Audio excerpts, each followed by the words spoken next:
L'action Visa vient de baisser de 7% sur quelques jours en bourse. C'est le sujet que je vous propose pour l'épisode d'aujourd'hui.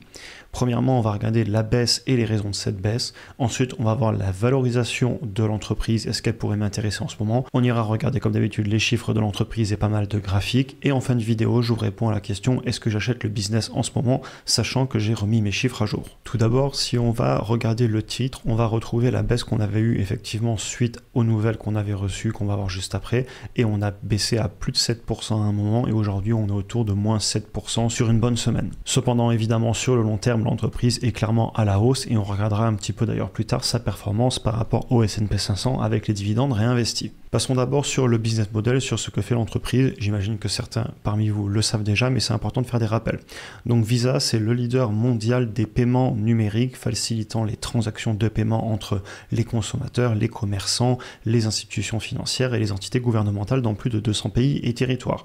Leur mission, c'est de connecter le monde via le réseau de paiement le plus innovant, pratique, fiable et sécurisé qui permet aux particuliers et aux entreprises et aux économies de prospérer. Donc ça vient directement de leurs documents financiers. C'est l'explication de l'entreprise. Je tiens d'ores et déjà à le dire, Visa, c'est un très beau business et un très beau business model.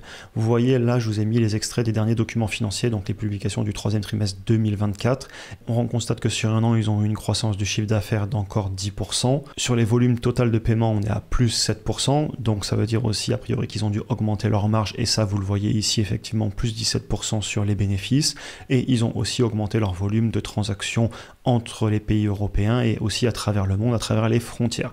Donc globalement, un business qui est dans une croissance tout à fait acceptable. À 10%, on est même sur la moyenne haute des business pour moi. C'est aussi et surtout, et on va aller le voir maintenant, un business qui a des marges incroyables. Alors, juste pour rappel, c'est une entreprise qui pèse 530 milliards de dollars de capitalisation boursière après la baisse, pour un chiffre d'affaires de 34 milliards, ce qui nous fait un prix par rapport au chiffre d'affaires de 15. Et ça, c'est une thématique qu'on va voir un petit peu plus tard. Du fait qu'ils ont des très grosses marges, on a un prix par rapport au chiffre d'affaires qui est très élevé. Par contre, vu que voilà, vous voyez ici, on est à presque 80% de marge brute et à plus de 53% de marge nette, ça fait que les ratios par rapport aux bénéfices ou encore au flux de trésorerie disponible sont beaucoup plus bas que ce que peut l'être le prix par rapport au chiffre d'affaires. Donc si vous prenez le compte de résultats entre le chiffre d'affaires et les bénéfices, vous en récupérez une bonne partie. C'est aussi un business qui paye un dividende, on en parlera plus tard, et on va aller regarder aussi les croissances en composé. Ici, vous voyez que sur 5 ans, on est à pas loin de 10%, et si on va le regarder ici sur 5 ans, vous retrouvez effectivement le chiffre ici entre 9 et 10%. Vous avez les marges qui sont un tout petit peu en augmentation sur 5 ans, mais surtout ce que je tiens à noter, c'est que la médiane sur les 5 dernières années sur la marge nette est de 50%. Donc ils ont une très bonne marge, ils la tiennent dans le temps. Et vous constatez aussi une augmentation à 10% sur les bénéfices. Donc clairement, c'est un beau business. Ils ont des marges, ils ont une croissance qui est tout à fait acceptable. C'est clairement un duopole, on va en parler juste après. Et je le dis d'ores et déjà, maintenant qu'on va rentrer plus en détail dans l'entreprise, en aucun cas il ne s'agit ici de conseiller en investissement. Je vous partage ce que je fais. Il y a toujours des risques, on a de la concurrence, des possibilités de disruption, etc.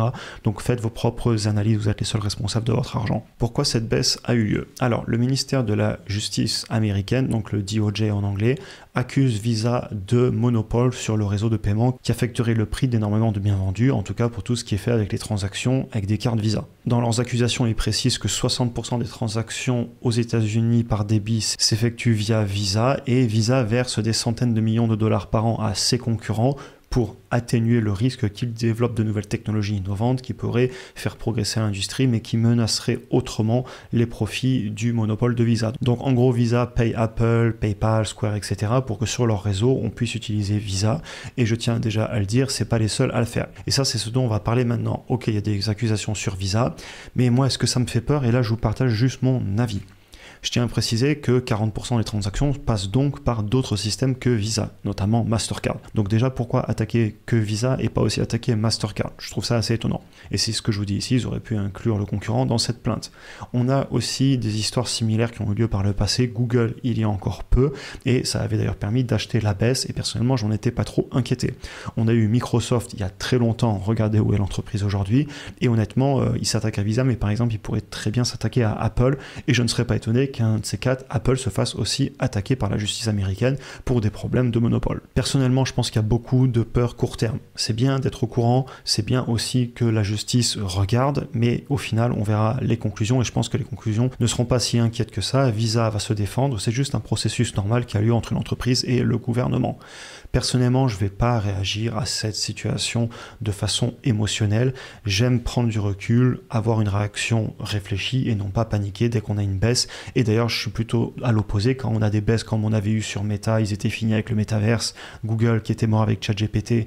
Je ne vais pas vous refaire la liste, je vous en parle souvent parce qu'on a été beaucoup à acheter toutes ces baisses.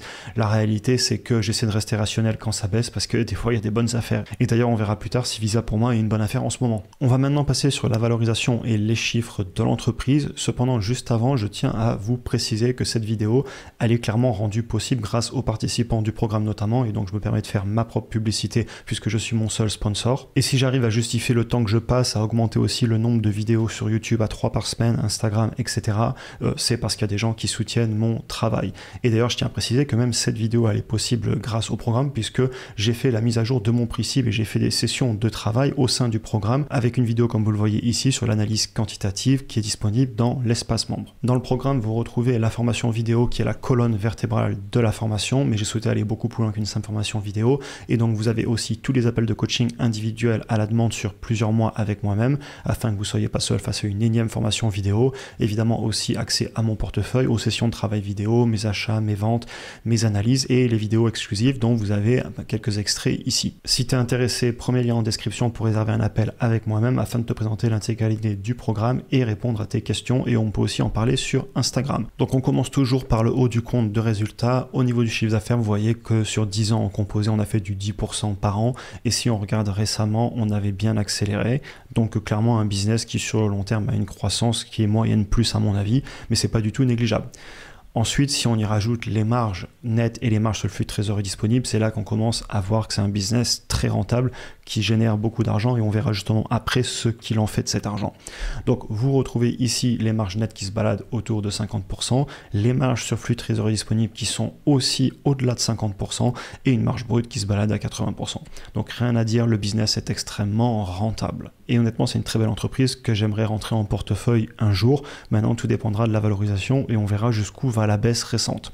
Je voulais vous montrer un petit peu ce qui se passe au niveau donc de l'argent qu'ils gagnent, où est-ce qu'il part, le cash, la dette, etc. Donc si vous prenez le dernier trimestre, on voit qu'ils avaient en banque pas loin de 13 milliards de dollars de cash et d'équivalent cash, donc des investissements court terme.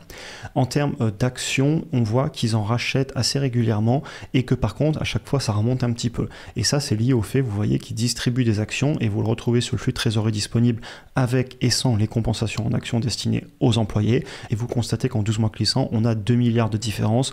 Donc, ils payent tous les ans environ 2 milliards de dollars en actions, donc qui génèrent à nouveau. Par contre, ils en rachètent, ce qui fait sur le long terme, on a une tendance baissière sur le nombre d'actions, ce qui est du retour sur investissement déguisé pour les investisseurs. Au niveau du dividende, ils payent 4 milliards, donc le flux de trésorerie disponible qui est à presque 20 milliards permet largement de payer le dividende. Et si vous prenez la dette, ils ont 20 milliards de dettes qui conservent, vous voyez qu'ils ne cherchent pas à la rembourser a priori, mais ça ne m'inquiète pas spécialement parce que pour 20 milliards de dettes, on a 13 milliards de cash et surtout, on a 20 milliards de flux de trésorerie disponibles annuels, donc en un an, on pourrait payer toute la dette si on le voulait. Le business est dans une situation financière saine. Par contre, si on regarde sur leur flux de trésorerie disponible, ils ne remboursent pas la dette, ils payent 4 milliards de dividendes ou par le reste du cash. Eh bien, le reste du cash part en grande partie dans les rachats d'actions. On va aller regarder ça ensemble. Si vous prenez sur les 4 derniers trimestres, ils ont racheté 4,5 milliards d'actions, puis 2,7, puis 3,5, puis 3,7. Donc si on se le fait de tête, et je vais zoomer un peu pour que vous voyez mieux, on est à 4,5 plus 2,7, donc on va dire 7 et des poussières. On va rajouter 3,5, donc 10,5, et on va encore rajouter 3,7, donc on va se retrouver à pas loin, en gros à 14-15 milliards. Il faudrait le faire à la calculette. Et c'est clairement pour moi où part une grosse partie du flux de trésor. L'entreprise est en train de faire du retour sur investissement aux investisseurs via un rachat massif d'actions et aussi le dividende. Dividende dont on va d'ailleurs parler maintenant. Vous constatez que le rendement sur le dividende est assez bas, entre 0,75 et 1% selon la période où on regarde. Cependant, ils augmentent massivement le dividende. Sur 10 ans en composé, ils l'ont augmenté de presque 18% et sur 5 ans de plus de 15% par an en composé. Donc le dividende augmente. C'est clairement une entreprise qui pour moi a un dividende croissant. Et si vous regardez ici, vous avez le rendement sur le dividende dividende que vous auriez si vous aviez acheté l'action au prix à l'époque. Et donc vous constatez que si vous aviez acheté l'action, disons par exemple en 2019, donc il y a 5 ans, vous auriez un rendement de 1,14%, et si vous l'aviez acheté il y a 10 ans, vous auriez un rendement de pas loin de 4% sur votre dividende. L'entreprise par rapport au S&P 500, sur 10 ans, avec les dividendes réinvestis, et d'ailleurs sans les dividendes réinvestis, elle fait mieux que le S&P 500, avec environ 400% de retour sur investissement contre 250 pour le S&P 500. L'entreprise a clairement eu des très belles années entre 2014 et 2019-2020, et d'ailleurs si je m'amuse à aller regarder le retour par rapport au S&P 500 depuis 2019, eh bien depuis 5 ans, le S&P 500 fait pratiquement toujours mieux que Visa. Alors là, Visa passe un peu devant, mais si on se met sur les derniers temps, donc sur une dernière année, on va dire, le S&P 500 fait mieux. Donc l'entreprise sur 10 ans, elle s'est très bien comportée par rapport au S&P 500.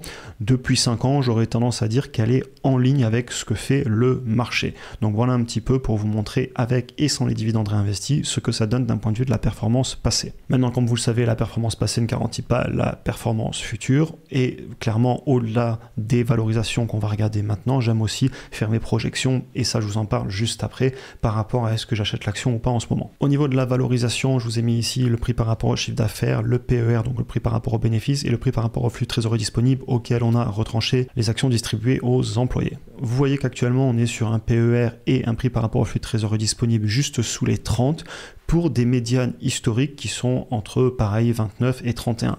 Donc l'entreprise est globalement en termes de valorisation sur sa médiane des 10 dernières années.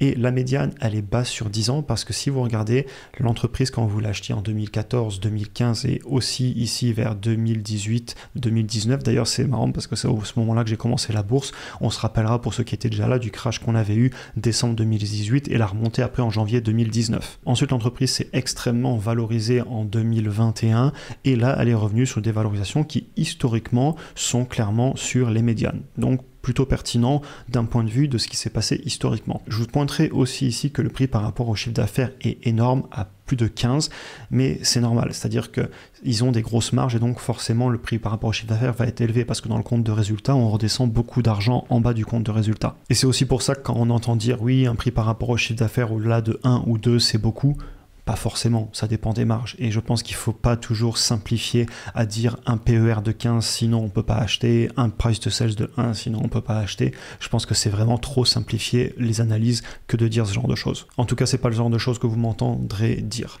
Au niveau de ma conclusion, sachez que j'ai fait mes chiffres et actuellement, même si c'est une très belle entreprise que je n'ai jamais pu acheter et que j'aimerais acheter, j'aimerais aussi l'acheter moins cher. Si on va regarder le graphique, on voit qu'aujourd'hui on est sur les 270 $ et personnellement je commencerai à pousser mon analyse plus loin. Si on venait taper les niveaux ici au niveau de ma souris, là je pourrais commencer à m'y intéresser d'après mes chiffres que j'ai mis à jour, mais à ce niveau-là, non, hélas, c'est trop cher pour moi.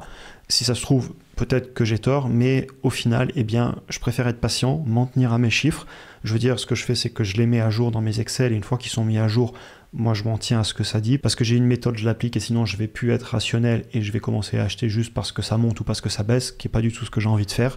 Donc je suis patient et de toute façon je vois des autres opportunités en ce moment en bourse où je peux mettre mon cash et peut-être qu'un jour ce sera Visa. Aussi elle est au S&P 500, d'ailleurs c'est dommage, elle n'est pas au Nasdaq 100 parce qu'elle est cotée au New York Stock Exchange et pas au Nasdaq, bon voilà.